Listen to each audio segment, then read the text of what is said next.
5월은 가정의 달입니다. 자식을 기르는 부모라면 누구나 자기 자식이 행복하게 꼭 부자처럼 살지는 못하더라도 행복하게 살기를 바라는 마음이죠. 그 일을 위해서 부모들은 기꺼이 이민도 감행하고 또 와서도 투잡 혹은 쓰리잡도 불사합니다. 그리고 자식의 행복은 그것으로 끝나는 게 아니라 곧 부모의 행복으로 이어지죠. 하나님과 우리와의 관계가 이와 똑같습니다. 하나님도 우리에게 가장 주시기를 원하시는 게 하나 있어요. 그게 뭐냐면 행복입니다.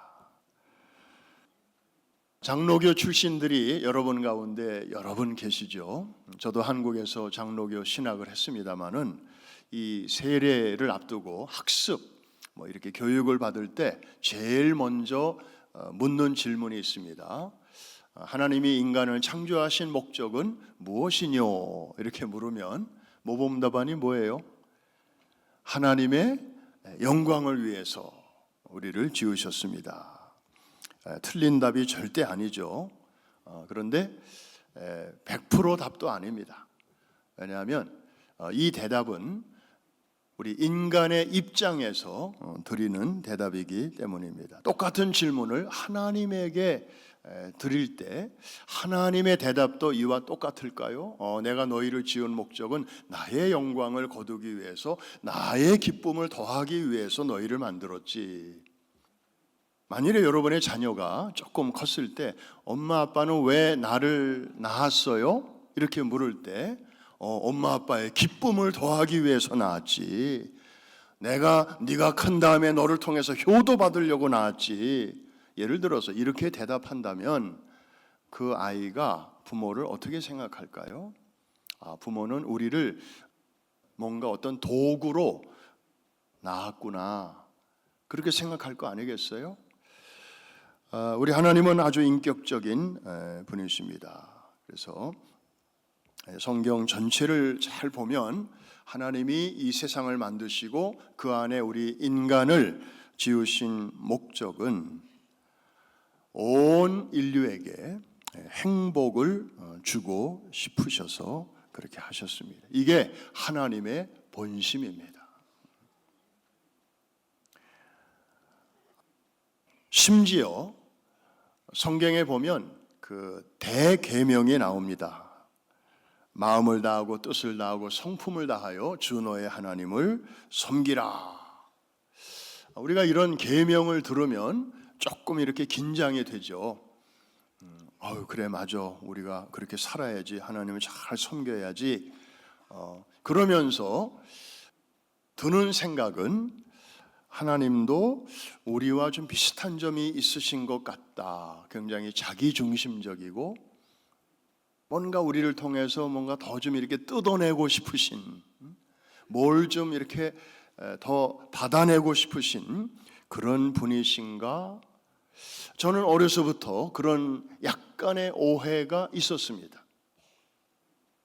그래서 그냥 하나님이 또 그런 면도 있으신가 보다, 그렇게 생각을 했는데 좀 커서 성경을 다시 보니까 그런 점은 한 절반 정도 있고 나머지 절반은 우리를 위하는 하나님의 깊은 생각과 배려가 있다는 것을 알게 되었는데, 자, 그 내용이 뭔지 우리 직접 한번 찾아보겠습니다. 신명기 10장 12절과 13절인데, 자, 12절은 제가 읽겠습니다. 이스라엘아, 내 하나님 여호와께서 내게 요구하시는 것이 무엇이냐? 요구라는 단어가 나와요.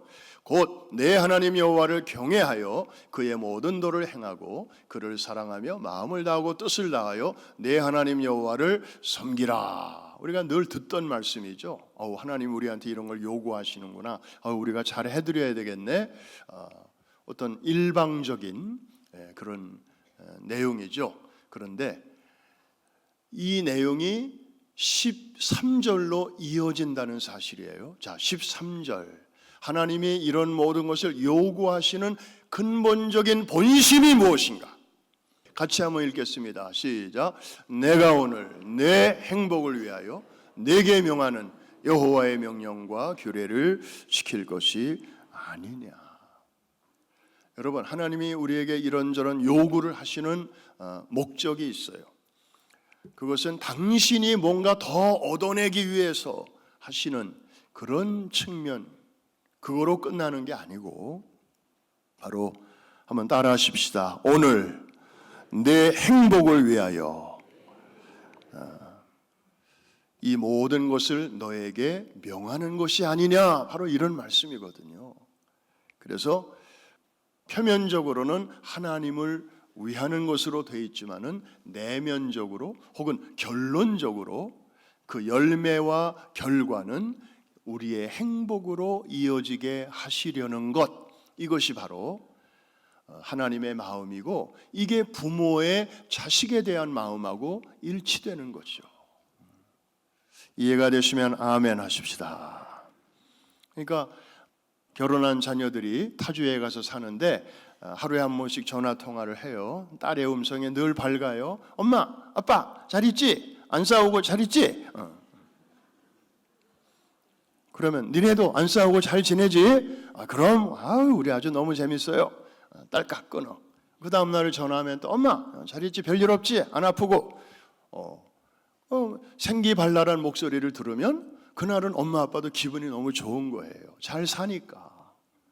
그런데 어느 날은 전화가 안 와. 하도 안 와서 저녁에 엄마가 전화를 했어. 벨이 한창 울리는데도 안 받는데 결국 받았어요. 엄마, 벌써 톤이 달라. 너 무슨 일 있어? 왜 그래? 싸웠어? 아니야, 그냥 묻는 말에 대답도 잘 안 하고, 그리고 그냥 끊었어요. 딸이 너무 또 힘들어할까 봐. 그러고 나서는 일이 손에 안 잡히는 게 이게 부모의 마음이거든. 그러니까 부모의 행복이, 자녀의 행복이 부모의 행복으로 바로 이어지고, 또 자녀의 그 불행이 부모의 불행으로 그냥 바로 직방으로 연결되는 게 이게 부모와 자식의 관계이듯이 하나님과 우리와의 관계도 그런 것입니다. 자, 여기 굉장히 특이한 단어가 나오네요. 행복. 율법에 대한 내용을 막 말씀하시는데 그 중간에 행복. 내가 오늘 내 행복을 위하여 내게 명하는 여호와의 명령과 규례.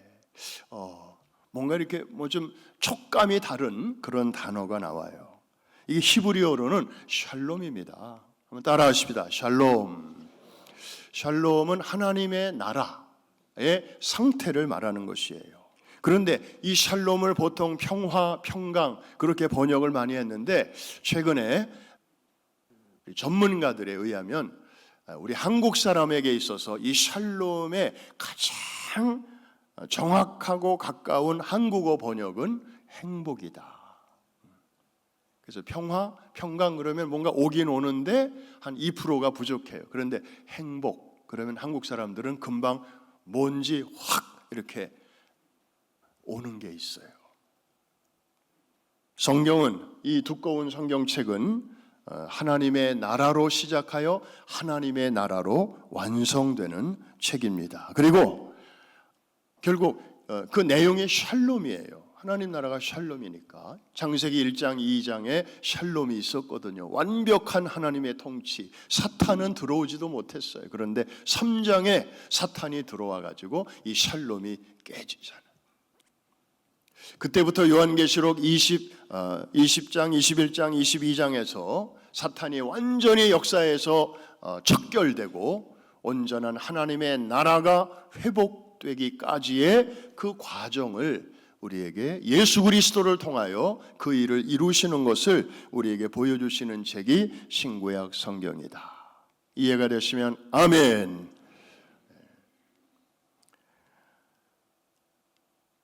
그래서 이 진정한 행복에 이르는 길은 한 길밖에 없어요. 예수 그리스도. 우리가 가끔 행복을 누릴 때가 있습니다. 생활 속에서 갖고 있는 주식이 좀 올랐다든지, 그 다음에 우리 아이가 원하는 대학에 이렇게 1차에 합격을 했다든지, 그럴 때 얼마나 행복합니까? 그러나 그런 행복은 지상에는 있지만 하늘과 연결되는 행복은 아니고 시간과 영원까지 이어지는 행복도 아니에요. 그냥 일시적인 것이에요. 낡아지는 것이에요. 그런데 성경이 말하는 이 행복은 아주 오래가는 것이거든요. 하나님이 주시는 이 행복은 돈으로 살 수도 없어요. 이거는. 그리고 우리가 노력해도 얻을 수가 없는 것이에요. 우리가 아무리 애를 써도 해결할 수 없는 그런 근본적인 문제들이 우리의 삶 속에는 있습니다. 죄의 문제라든지 죽음의 문제라든지 심판의 문제라든지 저주의 문제라든지 이런 것들은 우리가 참 알 수도 없고 또 극복할 수도 없고 또 해결할 수도 없고 노력은 하지만 인간의 힘으로 이 죽음의 문제 또 이 영원에 대한 문제를 캐보려고 노력하는 게 종교 아니겠어요? 인간의 힘으로 이렇게 찾아가는 게 종교입니다. 그런데 우리가 못할 것을 아시고 하나님이 우리에게 찾아 내려오시는 게 있는데 그게 바로 복음입니다. 예수 그리스도를 통하여 우리에게 찾아오시는 게 이게 이제 복음이고 이 복음 안에 예수 그리스도 안에만 죄의 문제, 죽음의 문제, 심판의 문제, 저주의 문제 등등 이런 모든 문제로부터 우리를 막아주시고 지켜주시고 또 인도해 주시는 그 하나님의 축복이 있는데 이게 바로 진정한 행복입니다. 한번 따라 하십시다. 진짜 행복은 오직 예수 안에만 있다. 그래서 산불이 났는데 산불이 내 앞으로 막 다가오지만 우리가 겁나지 않는 것은 내가 있는 위치가 이미 산불이 한번 지나간 자리, 시꺼먼 숯땡이만 남아있는 그 자리에 있기만 하면 우리는 산불이 다시 와도 겁이 없다. 왜 그러죠? 더 이상 거기는 태울 것이 없기 때문에. 할렐루야. 그 자리가 어딜까요? 바로 갈보리 십자가입니다. 그래서 설령 오늘 밤에 하나님이 우리를 급하게 야 그냥 올라와. 너 거기서 사는 모습이랑 천국에서 사는 거랑 내가 볼 땐 별 차이가 없으니 에녹처럼 하나님이 야 오늘 올라와. 그럴 때 우리가 천국에서 깨어날 확신이 있는 것은 우리가 이미 예수 안에 있기 때문이에요. 그래서 오늘을 살면서도 영원과 연결되어 사는 우리의 삶이 진정한 행복의 삶인 것이죠. 자, 오늘 본문은 누가복음 6장인데 안식일에 대한 논란인데 이런 관점에서 볼 때 비로소 열리는 깨달아지는 그런 내용입니다. 자, 오늘 본문 잠깐 한번 보겠습니다. 안식일입니다. 밀밭 사이를 예수님의 제자들과 함께 지나가는 모습을 한번 이렇게 상상해 보시기 바랍니다. 굉장히 아주 목가적인 그런 풍경이 펼쳐지고 있죠. 그런데 이 평화가 깨집니다. 왜냐하면 제자들이 지나가다가 말고 밀 이삭을 몇 개를 뜯어가지고 손으로 비벼서 그 알맹이를 이제 먹었어요. 그러니까 남의 밭을 지나가면서 그것을 따가지고 먹는 거, 이거 우리 고향에서 쓰는 전문적인 용어로 뭐라고 그래요? 남의 참외밭, 수박밭 이렇게 가가지고 아유 어떻게 이렇게 잘하셔요? 그 서리, 일종의 제자들이 그 서리를 한 것입니다. 그런데 지금 바리새인들이 그걸 보고 지금 이제 예수님을 이렇게 비난하기 시작하는데 남의 밭의 소산을 건드렸다, 그걸 가지고 공박하는 게 아니에요. 지금 이 사람들의 초점은 안식일에 있어요. 당신의 제자들이 안식일에 땄다는 건 추수한 거고 비볐다는 것은 타작한 거고, 추수를 하고 타작을 하고 그거를 먹었다. 안식일에 해서는 안 될 행동을 했다. 당신의 제자들이 그런 것은 당신이 그렇게 가르쳤기 때문이다. 이렇게 이제 비난을 했던 것이죠. 이때 예수님께서 뭐라고 대응을 하시죠? 누구 얘기를 하시죠? 다윗 얘기를 하십니다. 이 다윗은요, 바리새인들이, 율법학자들이, 구약의 유대인들이 가장 존경하는 임금이에요.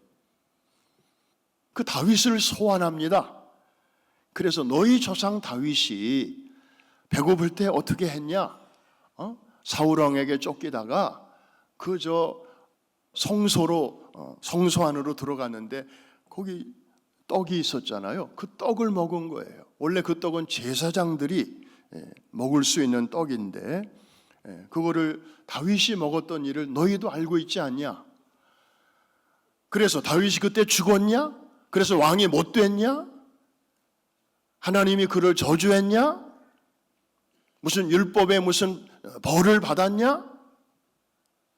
아무 일도 일어나지 않았느냐? 하나님이 다 이렇게 이해하시고 용납하시지 않았느냐? 그랬더니 바리새인들이 합주기가 됐습니다.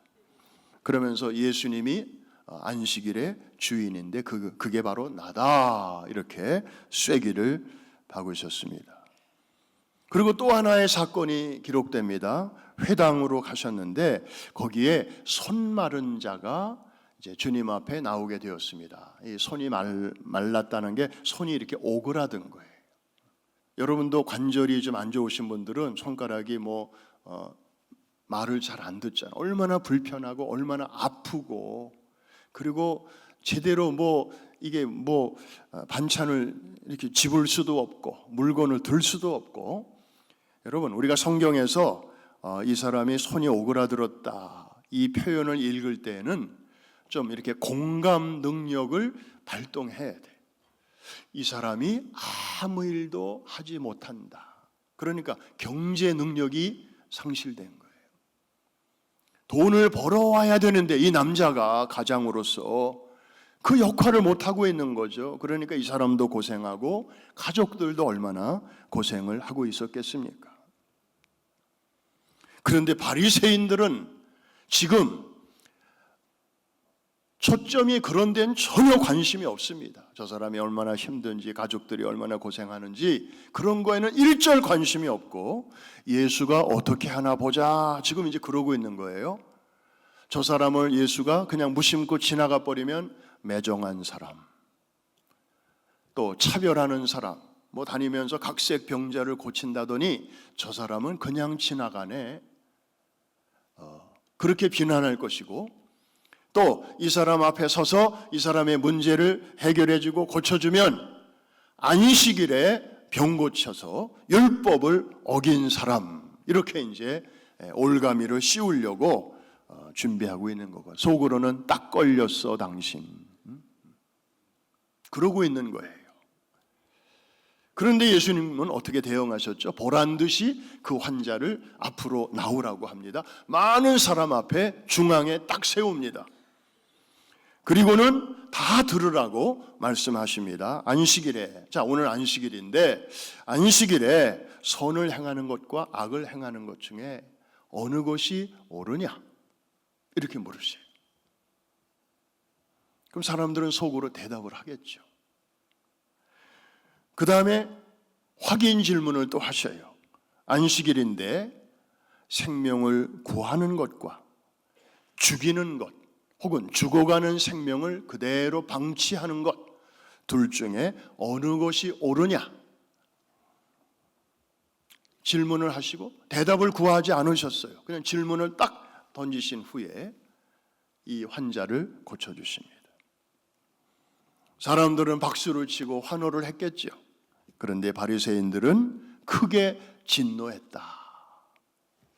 참, 이 사람들은 진짜 공감 능력 제로, 아니 마이너스인 사람들이에요. 성경에 보면 즐거워하는 자들과 함께 즐거워하고 우는 자들과 함께 울라 그랬는데, 이 사람이 이렇게 아픔이 있는데도 그 아픔을 느끼지 못했고, 또 평생에 펴지지 않으리라고 생각했던 그 손이 펴져서 지금 환호를 하고 사람들이 축하를 하는데도 바리새인들은 느낌이 없었어요. 진짜 불쌍한 사람들은 바로 이런 사람들이죠. 자, 오늘 본문에 나오는 그 스토리인데 시간적 배경은 안식일입니다.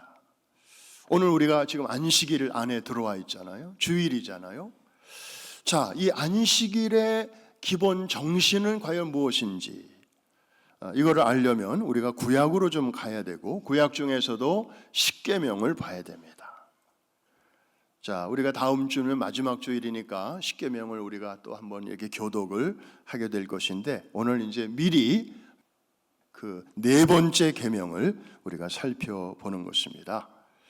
자, 네 번째 계명의 특징이 있어요. 첫째, 둘째, 세 번째 계명과 구별되는 가장 큰 특징이 있다. 미리 알려드리는 것입니다. 길이가 가장 길다라는 것입니다. 이 안식일에 대한 계명이 설명이 많아요. 여러분, 설명이 많다는 것은 뭘 의미할까요? 우선 하나님이 이것을 굉장히 중요하게 생각하신다는 것이고, 그리고 인간들이 이것을 잘못 이해할 가능성이 많다는 거예요. 그래서 하나님이 그런 가능성을 사전에 이렇게 차단하시기 위해서 보충 설명을 하시는 것입니다. 안 그러면 사람들이 다 이렇게 영악해서 하나님의 법을 지키는 척 하면서 또 이렇게 이리 빠져나가고 저리 빠져나가고 편법, 불법, 탈법 뭐 이렇게 그런 쪽으로 나갈 것이 뻔하기 때문에 하나님께서 이렇게 미리 예방적으로 헌법이 있고 바일로가 있듯이 헌법을 딱 안식일을 거룩하게 지키라 그 말씀만 하시지 않고 그 다음에 내규처럼 바일로로 몇 가지를 더 말씀을 하신 거예요. 유일합니다. 뭐 내 부모를 주 안에서 공경하라 그러면서 약간 설명이 있긴 있지만 이 계명만큼 길지는 않아요. 자, 우리 한번 직접 확인해 보겠습니다. 출애굽기 20장 8절로 11절인데 우리 다 같이 8절 시작. 엿새 동안은 힘써 내 모든 일을 행할 것이나 일곱째 날은 내 하나님 여호와의 안식일인즉 너나 내 아들이나 내 딸이나 내 남종이나 내 여종이나 내 가축이나 내 문 안에 머무는 객이라도 아무 일도 하지 말라. 이는 엿새 동안에 나 여호와가 하늘과 땅과 바다와 그 가운데 모든 것을 만들고 일곱째 날에 쉬었음이라. 그러므로 나 여호와가 안식일을 복되게 하여 그날을 거룩하게 하였느니라. 여러분, 핵심은 무엇입니까? 안식일이 오면 자기를 위한 일은 좀 쉬라. 엿새 동안 실컷 일했으니까 이날만큼은 하던 너를 위하여 내 가족을 위하여 힘써 하던 일은 좀 쉬고 하나님을 좀 섬기는 날로 그렇게 지내라는 것이죠. 제가 목회를 하다 보니까 우리 교인들의 영적 생활을 책임지고 있다 보니까 이제 이런 말도 또 해야 할 때가 있습니다. 자, 우리 상황으로 한번 이것을 연결해 보십시다. 자, 주일날 참 요즘 얼마나 경제 상황이 안 좋습니까? 하루를 문을 닫으면 그만큼 매상에 큰 차이가 있고 옛날에 혼자 벌던 거 이제는 둘이 부부가 나가서 벌어야 되고 얼마나 상황이 안 좋은지 몰라요. 그런데 가게 문을 주일날도 그래서 열어야 돼요. 그런데 나는 가게는 안 나가. 주일날은 다 종업원들만 나가게 시켜. 그러면 여러분들에게 묻습니다. 나는 주일날 가게 문을 여는 사람이에요? 안 여는 사람이에요? 남의 일이라고 대답을 그렇게 척척 잘하시네. 여는 거죠, 그죠? 그런데 당사자는 나는 가게 안 나가니까 나는 아침부터 와서 교회 봉사하고 또 찬양대하고 교사하고 또 식당 봉사하고 앞치마 두르고 봉사하고 주일은 그렇게 보내니까 이런 비슷한 상황이 오늘 여기에 들어있는 것입니다. 그래서 하나님은 정말 기가 막히셔요. 여기 보니까 그냥 안식일을 구별하여 거룩히 지키라 그렇게만 말씀하시면 좋을 텐데 너를 포함해서 너로부터 시작하여 내 아들이나 내 딸이나 내 남종이나 여종이나 내 가축이나 심지어 너에게 찾아온 손님마저도 아무 일도 이날은 하지 말라. 그러니까 편법을 쓰지 말라는 거예요.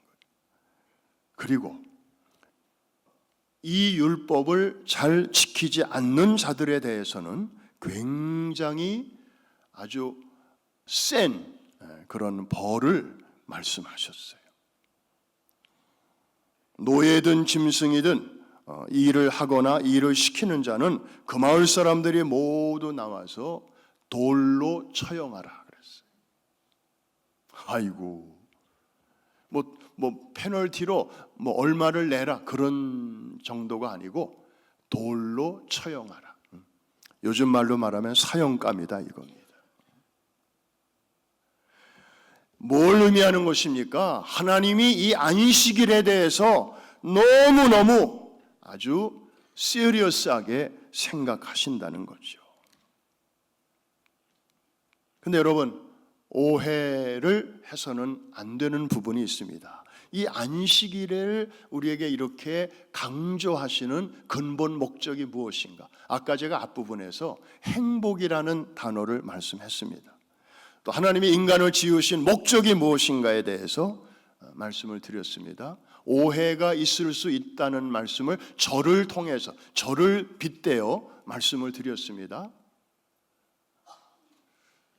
이 안식일도 마찬가지예요. 여러분, 안식일 계명을 우리에게 주신 하나님의 근본 목적은 하나님을 올바로 섬기라 하는 그런 계명인 동시에 그렇게 할 때에 결국 그 열매와 그 결과, 그 베네핏, 그 어드밴티지는 결국 누구에게로 가느냐? 하나님에게만 가는 게 아니고 결국 우리에게로 돌아오게 하시려는 것. 그래서 엿새 동안 열심히 일할 때가 있으면 하루는 좀 쉬어야 된다. 이해가 되시면 큰 소리로 아멘 한번 하십시다. 이게 안식일에 우리를 향하신, 우리의 관점에서는 오직 하나님께 예배드리고 영광 돌리는 그런 날이지만 하나님의 관점에서는 지친 우리에게 쉼을 주시고 재충전을 주시고, 그래서 내일부터 시작되는 또 한 주간을 그렇게 넉넉하고 풍성하게 지낼 수 있도록 제도적으로 우리를 쉬게 하시는, 그리고 자기는 쉬면서 노예나 종이나 짐승들에게는 계속 일을 시키는 그런 하나님이 아니라 강자를 위한 하나님, 동시에 약자들을 배려하시는 하나님, 모든 사람들을 다 품어주시는 그 하나님을 우리는 여기서 만날 수 있어야 하는 것입니다. 자, 오늘 말씀을 정리합니다. 안식일의 근본 정신은 우선은 하나님을 위한 날입니다. God first. 모든 것을 하나님 우선으로 생각하는 날입니다. 이해가 되시면 아멘. 그런데 그 결과는 하나님에게만 돌아가는 게 아니라 우리 자신에게도 그대로 돌아온다는 것입니다. 우리 주변에 나와 같이 일하는 사람들, 짐승을 포함해서 그런 사람들에게 이게 다 이렇게 유익하게 돌아오는 그런 날이에요. 우리 모두에게 안식과 샬롬의 행복을 누리게 하시려는 날, 이게 바로 안식일입니다. 한번 따라 하십시다. God first. 모든 일에 이렇게 첫 단추를 바로 잘 꿰을 때 그 다음 단추도 잘 깨어질 수 있습니다. 이 얘기 하나 하고 마치겠습니다. 오래전에 영화가 하나 나왔는데 불의 전차, 많이들 보셨을 거예요. Chariots of Fire. 그 음악이 영화보다 더 유명하더라고요. 빰빠밤빠밤빰 이러면서 아주 이렇게 이게 실화죠. 프랑스 파리의 하계 올림픽에 출전했던 영국의 육상 영웅 에릭 리들의 그 스토리를 담고 있어요. 100년 전 이야기입니다. 이 에릭은 스코틀랜드 출신의 영국 사람인데 아버지 부모님을 따라 중국 선교사, 그래서 중국에서 태어났어요. 어린 시절을 중국에서 그냥 차도 없이 먼 길을 다니다 보니까 다리가 튼튼해져서 육상에 천부적인 소질이 발견됐어요. 그래서 성인이 된 다음에 영국 대표로 1924년 제8회 파리 올림픽의 100m 국가대표로 이제 출전하게 되었습니다. 우승 후보 거의 영순이었습니다. 그런데 그에게 뜻하지 않은 문제가 다가왔습니다.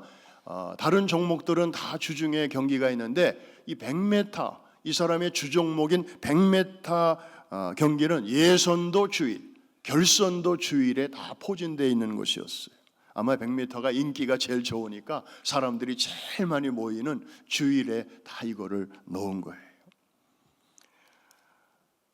일정표를 확인한 에릭은 한치의 망설임도 없이 이렇게 말했습니다. 저는 주일에는 달리지 않습니다. 한번 이 유명한 말 한번 따라해 주시겠어요? 저는 주일에는 달리지 않습니다. 중국 선교사의 자녀로 어릴 적부터 훈련받은 게 몸에 배어 있었어요. 일요일은 나의 날이 아니라 주님의 날이다. 그래서 주일 아닙니까? Lord's Day. 그래서 온전히 나는 주님을 예배하고 섬기는 일 외에 나를 위한 그런 일은 할 수가 없다. 그때 주변 사람들이 이렇게 설득을 시도했습니다. 야, 너 올림픽 100m 전문 선수잖아. 내가 거기 나가서 금메달을 목에 걸고 많은 사람들이 보는 앞에서 모든 영광을 하나님께 올립니다. 그러면 하나님이 더 영광을 크게 받으실 거 아니겠니? 너의 생각이 그렇게 좁냐? 왜 그렇게 생각이 굳어있냐? 좀 플렉서블하게 생각해. 예수 너 혼자만 믿냐? 교회 너 혼자만 나가냐? 우리 다 예수 믿는 사람들인데 조금 생각을 넓혀봐. 아이 답답한. 하여튼 너는 오래전부터 유난히 피곤한 스타일이야. UPS야 그냥. 그런데 이 사람은 흔들리지 않았어요. 그의 출전 포기 소식을 들은 영국 국민들이 분노했습니다. 그의 신앙을 칭찬하기는커녕 아주 냉소적이었습니다. 참기 어려운 고통이었습니다. 그런데 그는 나라를, 조국을 사랑하는 사람이었거든요. 그래서 평일에 열리는 다른 종목에 출전을 합니다. 200m에 출전해서 동메달을 땄고요. 그 다음에 400m에도 출전을 했는데 아무도 기대와 관심을 갖지 않았어요. 왜? 이 사람은 100m 전문 선수이기 때문에 거기에 4배나 되는 400m, 아이고 가다가 아마 중간에 포기할 거야. 그랬는데 출발 신호와 함께 에릭이 총알처럼 튀어나갑니다. 400m는 처음부터 달리지 않아요. 적당히 달리다가 막판에 스퍼트를 하잖아요. 그런데 에릭은 이 400m를 100m 주법으로 달리기 시작합니다. 그러니까 완전히 앞으로 쫙 빠져나가는데 아나운서들이 걱정합니다. 저런 식으로 달리다가는 도중에 쓰러져서 심장이 터져서 죽을지도 모른다. 그런데 완주를 잘했고요. 이날 47초 6 세계 신기록을 세우면서 금메달을 목에 겁니다. 이럴 때는 박수 한번 합시다. 아니 100m 전문 선수가 400m 그것도 세계 신기록을 세웠어요. 조금 전까지 그를 조국의 배신자로 냉소하고 비난했던 영국 국민들은 환호하기 시작하고 그를 영웅으로 그렇게 찬사를 보내게 되었습니다. 그런데 그는 400m 그 결승 테이프를 끊는 순간 바닥에 쓰러지고 맙니다. 무리했죠. 그런데 쓰러진 그의 손 안에는 쪽지 하나가 쥐어져 있었습니다. 그 쪽지에는 그가 평소에 자주 묵상했던 성경 귀절이 쓰여져 있었습니다. 그게 바로 저 귀절입니다. 저 귀절 중에서 맨 끝에 있는 그 한 줄이었습니다. 나를 존중히 여기는 자를 내가 존중히 여기고 나를 멸시하는 자를 내가 경멸하리라. 우리 같이 한번 읽어볼까요? 나를 시작. 나를 존중히 여기는 자를 내가 존중히 여기고 나를 멸시하는 자를 내가 경멸하리라. 오늘 안식일에 대한 주님의 말씀을 묵상하면서 여러분, 우리를 죽이려는 율법이 아니고 우리를 괴롭히려는 율법이 아니고 우리를 행복하게 하시려는, 우리를 높여주시고 우리를 살게 하시려는, 그리고 오래오래 잘 달려가게 하시려는 하나님의 배려 있다는 것을 우리가 기억하면서 안식일의 축복을 매주 누리실 뿐만 아니라 여러분의 다음 세대까지 잘 가르치시고 삶으로 보여주시는 제너레이션 투 제너레이션, 이 아름다운 은혜와 축복의 주인공들이 되시기를 주의 이름으로 축복합니다.